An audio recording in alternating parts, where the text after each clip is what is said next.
Mitchell has his head up, takes the feet. Oh, my! Donovan! Get that weak stuff out of here!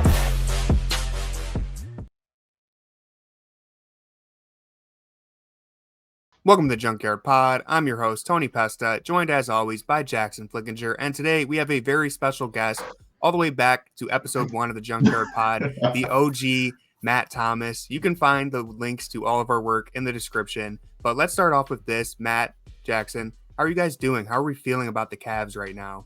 I'm actually kind of maybe feeling better about the Cavs than I was on Thursday before all the injury news, because something needed to change, and this isn't the change that anybody wanted, but something needed to break them out of the mediocrity that they were in.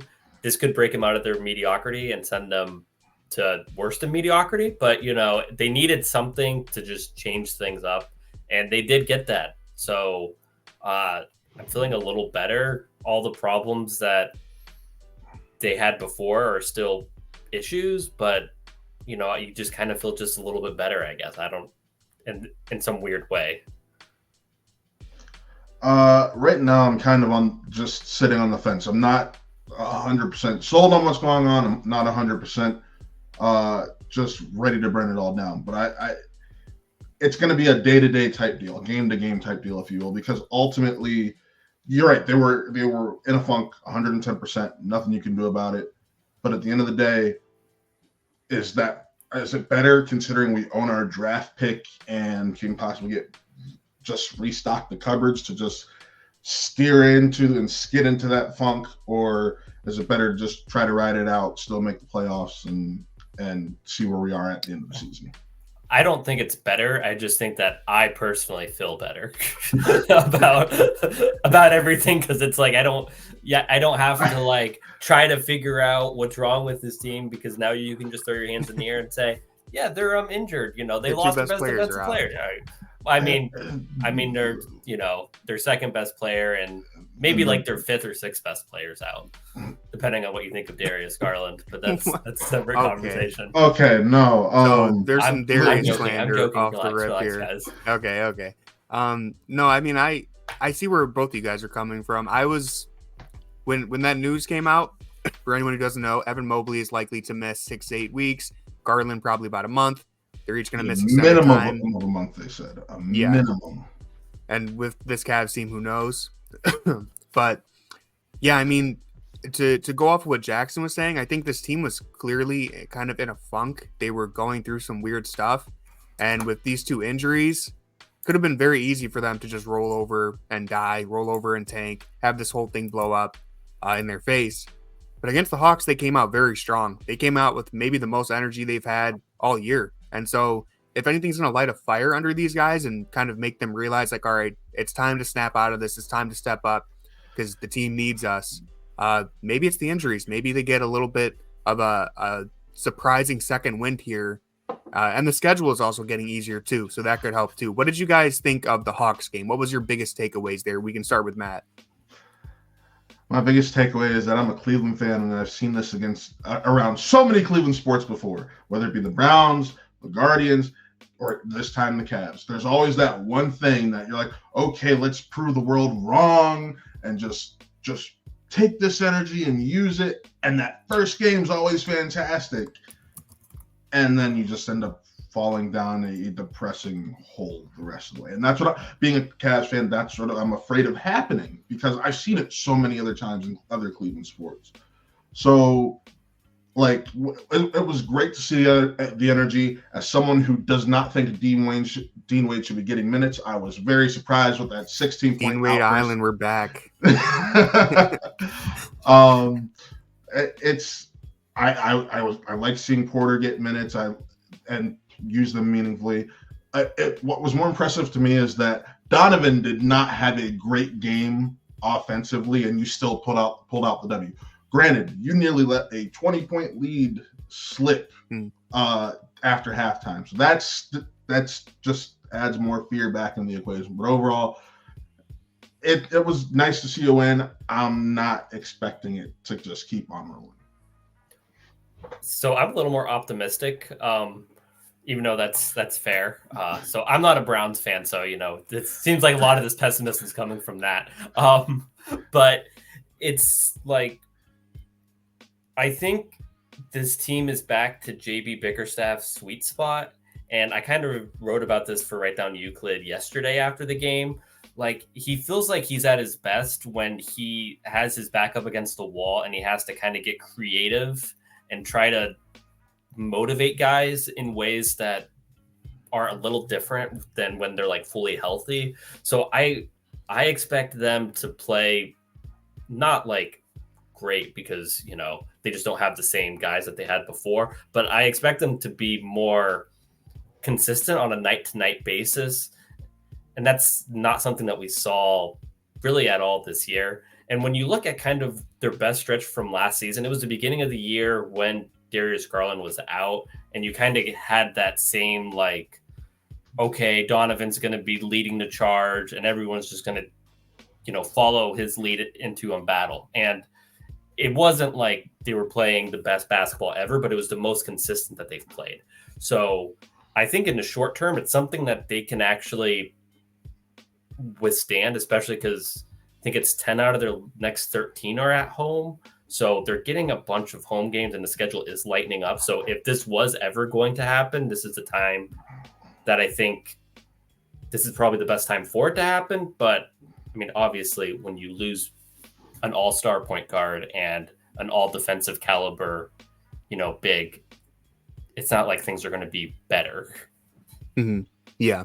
So they have the 5th easiest schedule remaining, which is always like a wonky stat, but I think they had one of the top 5 hardest schedules up to this point. So with the schedule easing up, with maybe something starting to click for this team, I think before the Garland and Mobley injury, they were still in a weird space, but some things were starting to click, especially on the defensive end.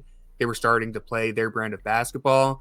Of course, losing the Evan Mobley Defensive Player of the Year campaign never really got off the ground this year, unfortunately. He was starting to pick it up, and then this injury probably is going to cost any chance. But when you lose that type of player, it's going to be very hard to still be a good defensive team. But you still have Jarrett Allen, still have the man, Isaac Okoro, still have Dean Wade, who's a capable defender. That's not whose name I expected after you said the man, but that's fine. And of course you have JB Bickerstaff, who I'm glad you pointed out, because I think, I don't want to open up the whole conversation on JB again because we've had it so many times. But hey, if the Cavs come out of this and they play above 500 basketball with all these injuries and they get into the playoffs, and who knows what happens there, but this could potentially get some or regain some goodwill for JB, I think, in a year where he's really on the hot seat. And if there was ever going to be a year to change coaches, it felt like it was going to be soon. If he coaches them through this, I think that would really help him. I'm not saying it's going to happen. I'm just saying, hey, if you're JB, it's now or never, man. Where do you guys fall on this? Do you think if JB coaches this team above 500, is there any ground for him to regain, I guess, or do you think it's kind of a lost cause? I kind of think that like yesterday's game, I think highlighted a lot of the problems that JB has had this year, in the sense that you had really talented guys who weren't always put in positions to be their best self. And I know that's a lot of like, is this on the roster construction or is this kind of on how the team plays? But like, when you get an energized Jarrett Allen that knows what his role is, you get a really good player. This is the guy who who really, the Jarrett Allen trades, what really changed the trajectory of this organization. And you saw why, because he's really, he really is a defensive game changer. And when he's attacking the basket like that, he's one of the most, he's one of the best finishers at the rim. So it's like, you see that and you're like, well, why can't we get that when Evan Mobley's out there too? And that's where some of the, that's where the criticisms for JB come. And that's the same thing with Donovan Mitchell playing. I know that Matt said that he wasn't scoring well, and he wasn't, but I thought it was, I thought like overall, it was probably one of my favorite games that I've seen from him, just because the decision making. Yeah. And he actually like when he drove, he wasn't just driving to like, okay, I'm going to finish over 3 guys. I don't really care, what the defense does. He was reacting to what the defense was throwing his way, which is something that he's needed to add to his game. But how do we get that version of Donovan, that version of Jarrett Allen, and then also the best versions of Evan Mobley and Darius Garland, which, what was Darius Garland's best game this season, just off of the top of your head? The one that I think of is like that Sixers game in Omnium Road, the overtime game. He just took control of that game. It was like he was going toe-to-toe with Embiid at the end, and Garland made enough plays at the end to win. And that's where it's like, and in that game, Donovan Mitchell wasn't on the court. So it's like, how do you get the most optimized versions of these guys? That's something that JB hasn't shown that he can do. But what he can do is he can get his team motivated when their back's against the wall. So it's like, you have the right coach for this situation. Will you have the right coach for the situation when everybody comes back in 2 months? That's something that's still an open question. I think that's fair. The energy level on that Hawks game was really interesting to me, especially Jarrett Allen, who I don't want to say he was sleepwalking through the last week or so, but he definitely didn't have his typical energy on both ends for most of the last week, the Magic game and really the 2 Celtics games too. And so to see him come out with so much energy, score career high 17 points in the first quarter, rebounding, playing defense, like that's the Jarrett Allen you need. That's the Jarrett Allen who was an all-star. And with Evan Mobley out, listen, if the Cavs are going to maintain what they were starting to build on the defensive end, they're going to need Jarrett Allen to play like that on a consistent basis. And the same goes with Donovan Mitchell. You're not going to expect him to just completely do his best Darius Garland impersonation every single night, but he did have 13 assists to 1 turnover, I believe. I tweeted during the Celtics game, and I kind of immediately regretted it, but I tweeted that Donovan Mitchell is having the best playmaking season of his career, and I'm still kind of 50-50 on it. He is averaging a career high in assists. It's just he has these weird stretches where in the Celtics game where he just stops passing the ball and he starts taking these very contested. Yeah, he'll go ISO. He'll take a really contested shot. He'll dribble into the paint. He'll, just kind of get these blinders on. And the thing that really impressed me in the Atlanta game is that even when the Cavs offense started to sputter, he still continued to look for his teammates. He still continued to take good shots. And that's the version of Donovan Mitchell you want to see.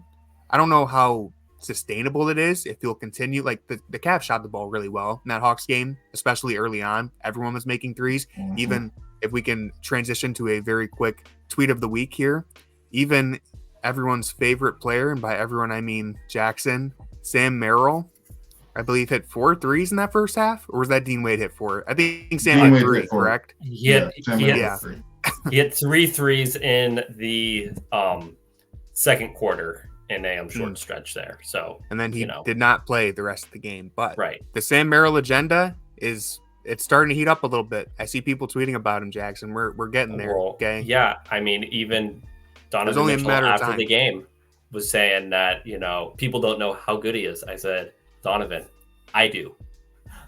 But I guess he just wasn't counting me. Back to my point there, though, just to wrap up. The Cavs shot really well in that opening quarter, and Donovan Mitchell was playmaking like a bad man. I wonder if Dean Wade shoots over 3, Sam Merrill shoots over 2. The rest of the Cavs aren't hitting these shots. If we see Mitchell revert to bad habits again, and is that where maybe this team starts to fall apart at the seams? Even Jarrett Allen was 8 for 8 to start that. Yes, he was. This game, so. So that's kind of my big fear, and that's why I know, Tony, I texted when the injury news came out, I texted you immediately, and I told you how I felt in that moment. And to a certain point of view, I still feel the same way, and I've where I would be totally okay if they did trade Donovan, and part of it is for what you just described. I love this team. I love what he's brought to this team. I know Jackson mentioned the stretch last year where Donovan just led the team and we started off the season strong. I do want to point out, however, the reason I think that worked out is because that was essentially the same team sans a few pieces as the year before, because when you look at it, when Colin Sexton went down, we had a similar reaction. this team with losing Mobley and Garland is taking major hits. So knowing that Donovan has that tendency to go ISO, I'm not going to pass the ball. I know there was reports earlier this week of George Niang actually calling him out on doing that. So it does. That's part of the reason I'm worried, because what if people aren't hitting those shots? Also, I am in the Sam Merrill bandwagon. I want to point that out right now. Thank you. But it scares me, and I'm to the point where I see how he's talking, and I don't know if it's just the Cavs fan in me looking back at history, or being the son of a Cleveland sports journalist who was covering the team at the time and seeing just how it's so similar to that first time LeBron was here in those last couple of years. It feels like I'm looking at a videotape that's the exact same thing, same body language, so indifferent. While everything we see on the court seems to point elsewhere, how he's talking doesn't. So that's, I guess I'm scared, and if I'm going to be honest, I don't want to see the ISO ball. I don't trust these pieces. I don't trust Dean Wade.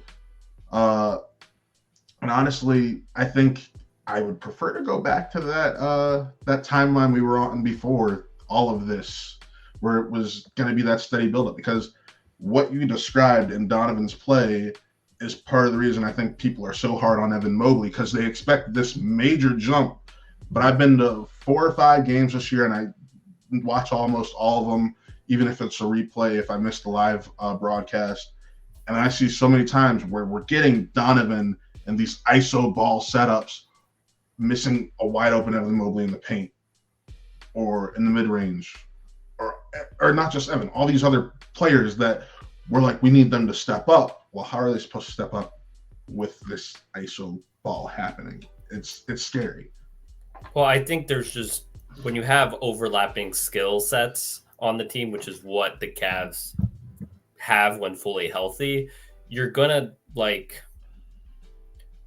those things are gonna happen a lot more than you would like them to happen. And I think that's why when you get rid of the overlapping skill sets, you see how much more talented guys actually are. And that's where the issues, when we talk about where does JB fall short, that's where some of the things feel like they're falling short. And it could be that JB's doing everything he can. It's just not, the team's not buying in. There's a lot of reasons why. So yeah. I don't want to just say hey, this is JB's fault. No, I don't think he's the only one. Fault. So it's just, but that's where that all kind of comes together at.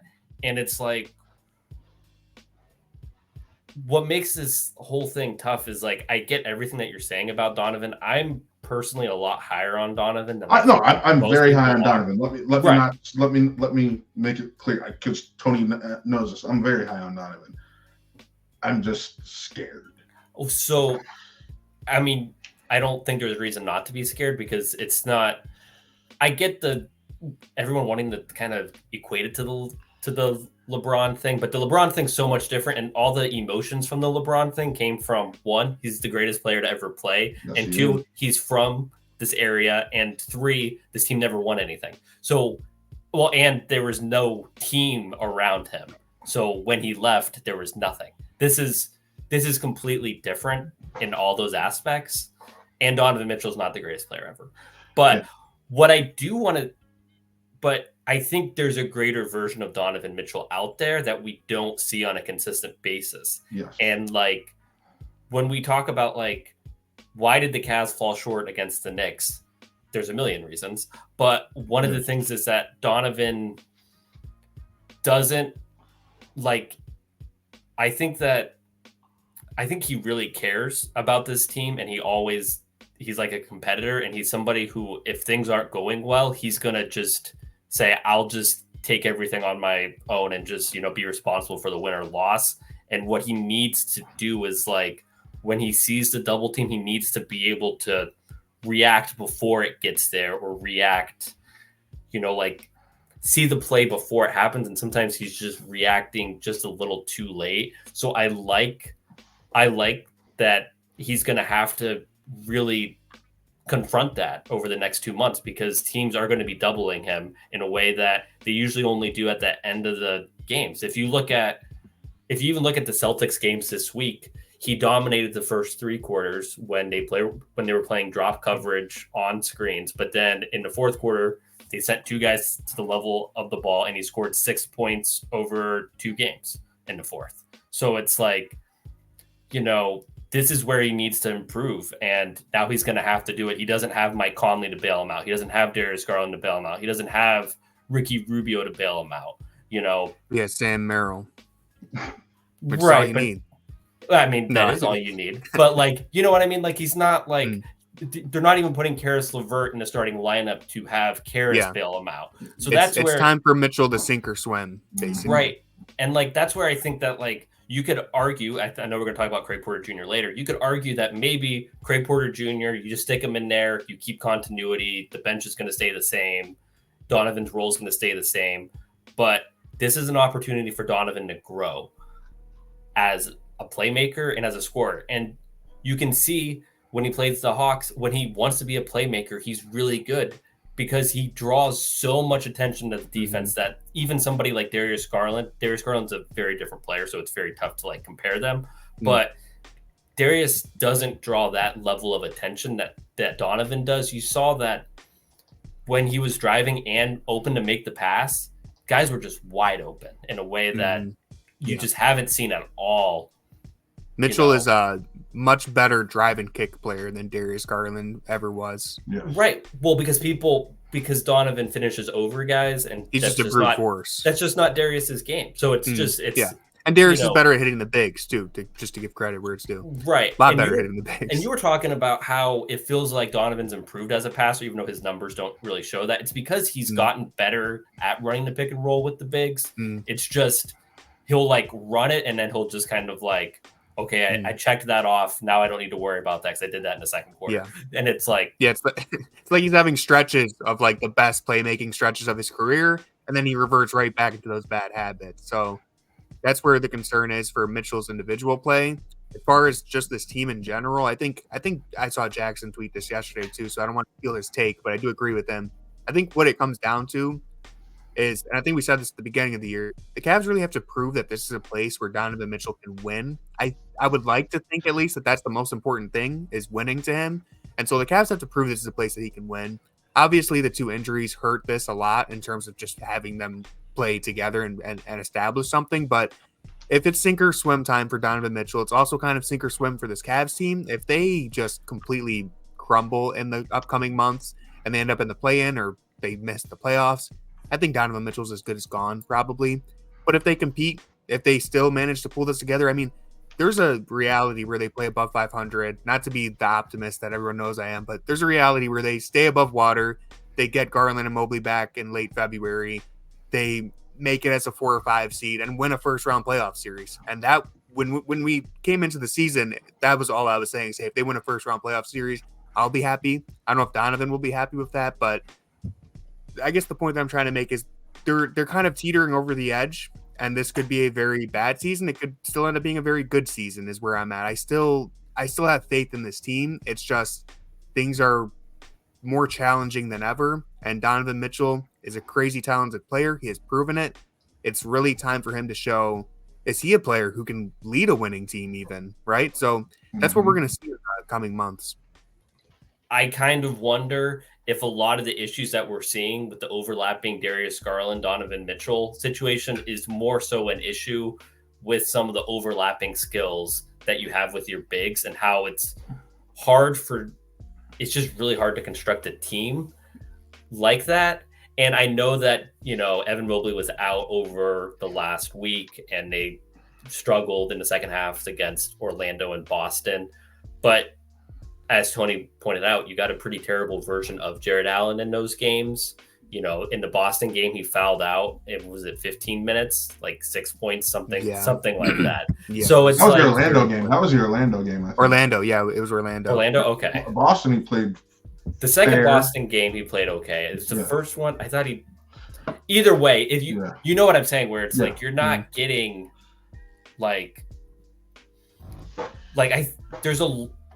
a lineup in basketball is so one little tweak can just change everything. So like, I don't want to say that Darius and Donovan can't play together just because there could be an issue elsewhere. Like, I'd rather exhaust everything before you even like pull the plug on the Donovan Mitchell thing, because we haven't seen a scorer as good as Donovan Mitchell in our lifetimes in Cleveland that wasn't LeBron James. And we could go 25 plus years before we see another one. I would argue Kyrie Irving, but I understand your point. He's the closest. Kyrie Irving, so like the Kyrie Irving, he's a lot cooler. I think the way he gets his buckets is his bag is cooler. His bag is cooler. Like I don't know. Donovan Mitchell is pretty cool too, though. Donovan Mitchell. I've seen enough spinning poster dunks just to. I mean, Uncle Jrue, Kyrie.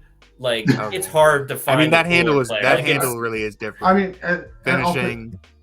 Jackson, I'll say this: you keep talking about Garland and Mitchell. I've never once mentioned that because I'm with you. I think they mesh better than people give them credit for, and even when Garland, the Boston games before Garland went out, perfect example of that because they were both playing lights out ball. It's just hard because I do this thing where I try to pay attention to what the media is saying and what the fans are saying and look for it in the games because growing up son of a media guy, it's just how my brain works. But I personally, being as big of an Evan Mobley fan as I am, I remember when we got the number 3 pick, that was who I wanted, and I was thrilled that he fell to us. Seeing his potential, especially in those moments where Donovan's on the bench and you see him ball handling, and this is why I keep arguing maybe Donovan, because you're losing that ability when him and Darius are on the floor, and Evan isn't doing that as much because of that. Outside of the occasional fast break, which we've seen this season. Yeah, I mean but then it's like, why are we seeing that?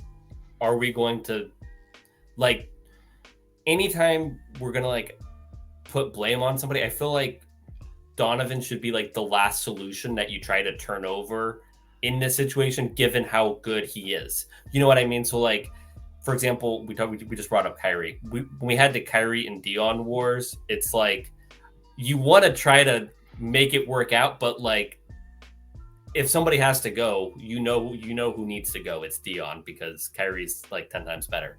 So obviously Donovan's not 10 times better than Evan Mobley. That's not what I'm saying at all. But like if something isn't working, let's try to like retool everything around the edges. Could it be coaching? Could it be the fit with Jarrett Allen? Could it be, you name it? Like, you don't want to mess with your 3 most talented players. You want to try to just optimize them in a way. And I think that's when you look at like the lineup data, the Darius Garland and Donovan Mitchell lineups are phenomenal. It's all the other lineups that suck. But it's like when you watch them play, you're like, man, I feel like somebody as talented as Darius Garland with a scorer who has as much gravity as Donovan Mitchell should be able to generate a lot more easy offense than they do. And that's where it's like, they're so good right now, but what if they were even better? Like, is that a possibility? And it feels like when you're watching them, that possibility is there. And for whatever reason, they're just not reaching it together. And that's where it's like, one of the takes that I kind of have is that Donovan Mitchell is at his best with the ball in his hands, but he's also, as we've pointed out earlier, he's kind of also at his worst too when he gets the tunnel vision. So if you are to give Donovan the ball more often, force him to break out of that, like force him to break out of his worst tendencies, you're getting a better Donovan Mitchell. What if you pair that with the Darius Garland, who's more accepting of that like off ball role that we sometimes try to see, Donovan thrown into? Would you get a better version of them together if you got that?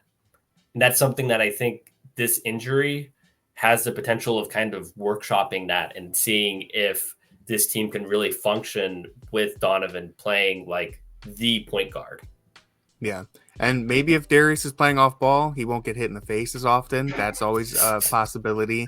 So I do agree. I think if the Cavs are going to make any changes, I think JB would be the first thing that gets changed. When you look I at would this hate team, that. it's a surprise that this team, when Donovan Mitchell first arrived, our concern was, are they going to give up too much defensively? We assumed the offense was going to be fine. We were like, what's going to happen defensively? The results have kind of been the opposite. They've basically been fine defensively these 2 years. It's really the offense that I feel like has been their biggest problem, their biggest inconsistency at least. And so if changing the coach is the way to do that, if it's Donovan, growing as an individual player, if it's Darius, Mobley, whoever, I think that's something to watch for. I do want to transition here a little bit because I want to talk about the rest of the team and just who is going to have to step up in order for this team to survive this stretch. I think the reassuring thing of the Hawks game, which sure it's just one game, we'll see how sustainable all of this is, but we're going to pull up another tweet here because friend of the show, Mac, wasted no time pushing the Okoro agenda, all of his agendas. His newborn baby, congrats, fresh out the womb, indoctrinating them early with the Cavs propaganda. It was a huge day for the Mac family. Okoro had 18 points, and he welcomed a new child. Optimistic about this team, even when you go down 2 starters, they just show you that they're fully capable of going out there and picking up the slack. Donovan Mitchell going out and basically proving to many people who do not believe he can be a playmaker. Okay, we won't play the whole thing, but we had to get Mac in there. Congrats. I absolutely love Mac. I think there's so many great parts about this video that if you watch it, it just gets better every time. The first thing is you can hear Austin Carr in the background, so you can hear like the post-game show is on. And then I love how quiet he is because he knows that he's like not supposed to be. If I wake up this kid, I'm gonna get in trouble. Right. So he's quiet, but he's really making sure that the baby's in the shot the whole time. Yeah. And then I'm like, how is he's got to let him know.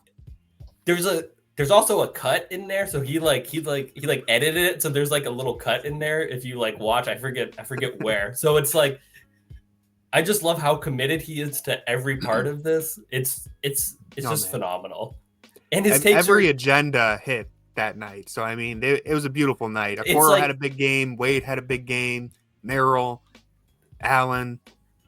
I mean, also Mac, he's just a stand for everybody. So that's also another thing where it's like, it doesn't matter who has a good night. As long as one person had a good night, Mac wins. And then he just, but I think. But go ahead.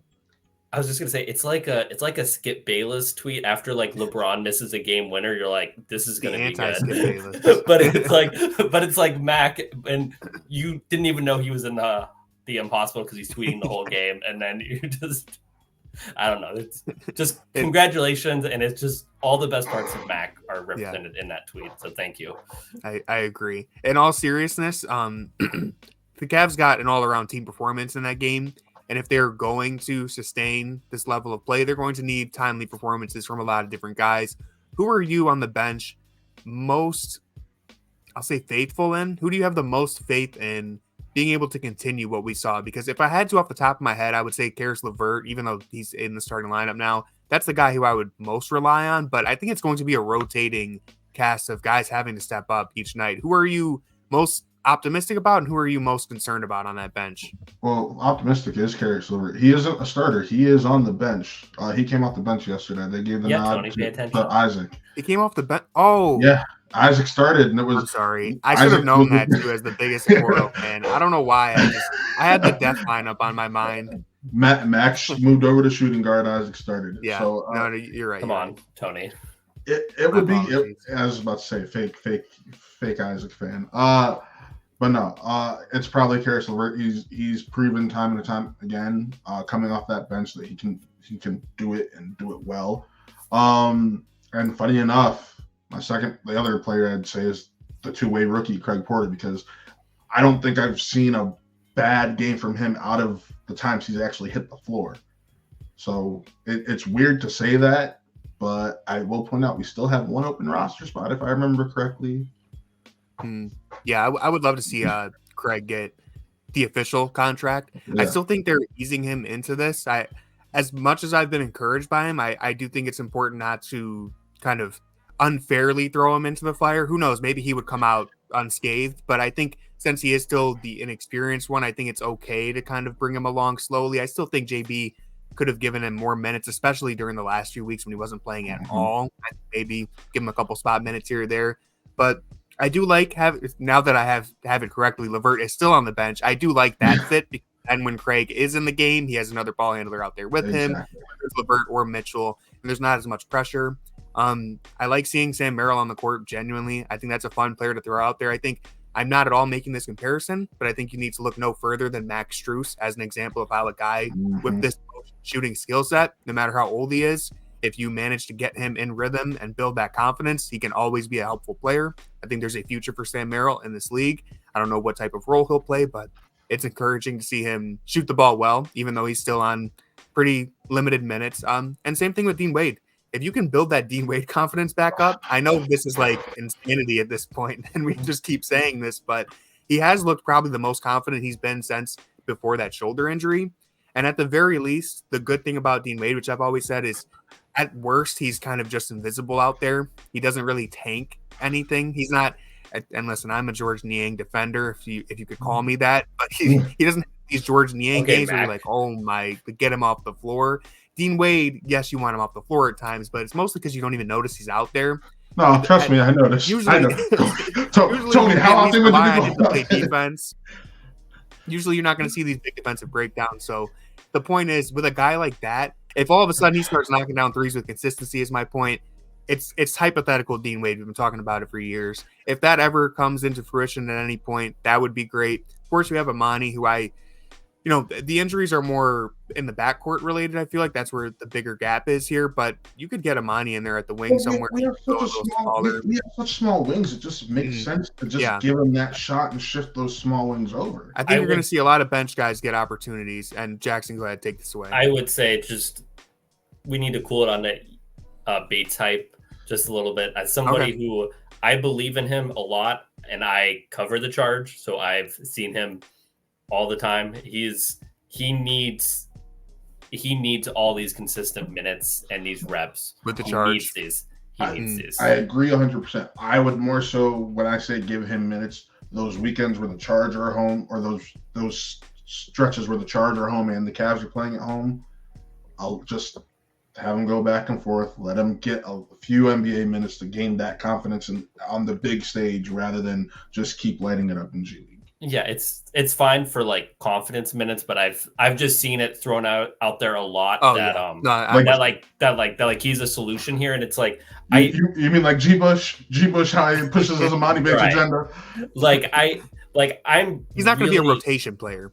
I'm really high on Imani's overall ceiling. I really believe in him, but I also know that he's not somebody who's giving you positive NBA minutes right now. Right. And that's not, even if he's hitting his shots, it's tough to really see that. Who I trust on the bench? Not really anybody. And I know I'm the biggest Sam Merrill fan. That's not one of the. You're telling me you're not on the George Niang bandwagon for tomorrow? You're not on the minivan? You're not on the minivan? Do you follow the Niang Muse? You have to be their only follower. I think I do. Yeah, I see that. And he follows you. That's good. Game recognized game.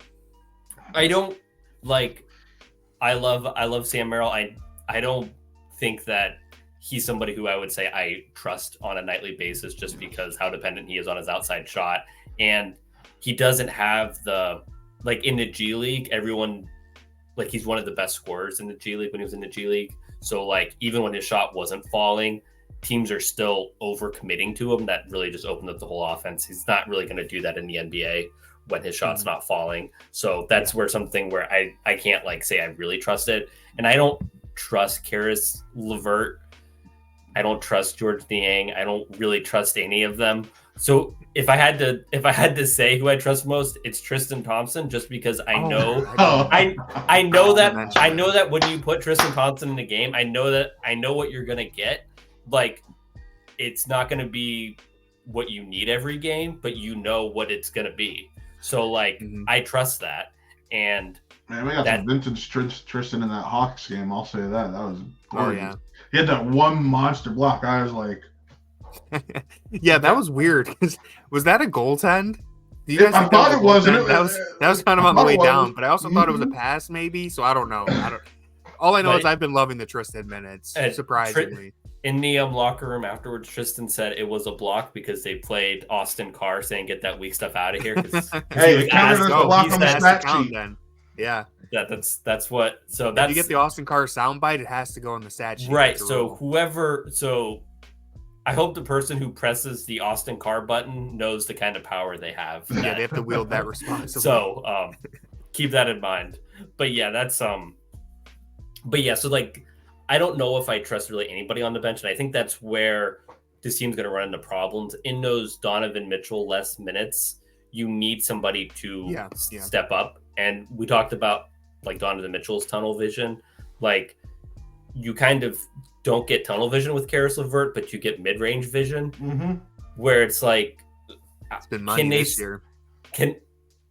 We can pull up the stats if you want to talk about that. Maybe they don't look as good as I. But but it's just so it's like you need somebody who has the ability to do something on the ball, and it's like Craig Porter Jr. We've seen kind of bad Craig Porter Jr. games aren't always great. And we know what bad Caris LeVert games are. So it's like, if you get both of those together, what's going to happen to this team when Donovan Mitchell's not there? So that's where it's like, that's kind of my biggest concern, is kind of band-aiding those, like bench lineups, because things could get dark. No, I agree in that. I guess in answering that question, I was just trying to look at the positive with Tony, but I do agree. There's no one to necessarily trust, but looking at the bench, if I'm going to have to trust some people, it's going to be Caris and Craig. Right. Caris LeVert is shooting 52% on mid-range shots this season. This season, let's talk about career, Tony. And how many games did he miss this season? Last year he had the worst. Skewed. I'm telling you guys, how many games? Jarrett Allen and Caris LeVert are actually shooting pretty well from mid-range this year, and it's been a surprise that I've enjoyed.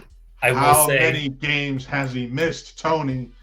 Cleaning the glass has him at 42% on long mid-range shots, which is kind of the shots. Long mid-range, right? But that's what he falls in love with. But the short numbers don't lie. 52%. NBA.com guys. I'm just telling you what the numbers are saying. The short mid-range shots are those little like push shots that he does, and nobody has a problem with the push shots. I mean, I actually don't love the push shots, so I'm not going to say that. But like when we talk about the mid-range shots, we're talking about those long ones. Yeah, those top of the key ones. Those are the ones. He shot 28. Bam. He shot 28% on them last year, which his worst career, I think. Anyways, the point is there was an 18% thrown in there. Okay. Well, let's just stop reading the numbers now, guys. No, Tony, no. Keep the point is, numbers, LeVert did have a really good start to the season. He's definitely trailed off since then. I thought he was good against Boston. He had a good game against Atlanta, I think. But the last thing that I want to say here before we kind of round this out, I think this could be a good opportunity for Okoro to get back on track. I know everyone has different opinions on Okoro, but he's another guy who started off the year pretty good, got injured, came back into the rotation, and never really felt like he found a comfortable position again. And of course, this is going to change when everyone gets healthy, if they ever get healthy. But I think this extended run where Okoro is touching the ball, not in the corner, running these, he screened a lot for Mitchell in last night's game. He was attacking out of the corner. He had a very efficient game. Of course, he's always a capable defender. And so as someone who has been leading this Okoro agenda for many years now, I'm excited to see him kind of break free maybe and get some more opportunities during this stretch, opportunities that he otherwise would not have gotten. And maybe it'll help build his confidence. And when everyone gets healthy and he's back to being the 8th or 9th man in the rotation, we'll see a more confident, capable Okoro. If I can have some wishful thinking for a moment here. I mean, Tony, you and I have been on the Okoro bandwagon for the longest, I feel like. So I'm right there with you, buddy. No, I think it will help him just 110%. Look at last night. Anytime he has started this season, he's played well. He's as a starter for 3, he's shooting over 40% now. This is just starting. They were showing his stats from starting so far this year. It was around 11 points a game. It was like 10.8 or something like that. 44 from the field, if I remember correctly, and 38 from 3. And it gives him that chance to blossom. This is what he needed because he's in a contract year. He wanted big money, apparently, and the Cavs were like, no, we're going to wait. So you are in a prime position to position yourself for a contract or an extension or some other team signing you. Everyone knows you're a great defender. No one's ever going to take that away. But let's see what you can do now that you have this ability in front of you and this opportunity. I don't really agree with any words that were just said by either of you, but that's completely fine. That's we can just move on. Thank you. Jackson said the show ends now. As soon as the Okoro talk starts. Well, I don't. I'll just say you don't have anything nice to say. I believe in Isaac Okoro's skills. I think he's a very skilled player.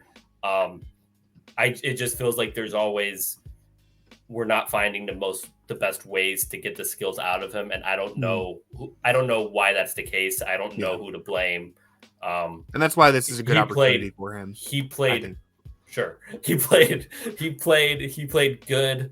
played great. I'll say he played great. That's what you want to see from Isaac Okoro against the Hawks. It's a team that I think really showcases the best of Isaac Okoro, especially because you can put him on Trey, so you get, okay, this is what your on-ball defense brings, and then you get a team that can get beat in transition, who doesn't have any rim protection. They're not a disciplined defensive team. So it's like you're getting. It's like a game that you're gonna have people close out to him who shouldn't close out to him. Right. So it's like you're getting everything that you want to see from Isaac Okoro. You're seeing it really clearly against the Hawks. Now it's like, well, let's see how that looks against a team like the Rockets. Let's see how that looks against, over an extended period of time. So I'll just say,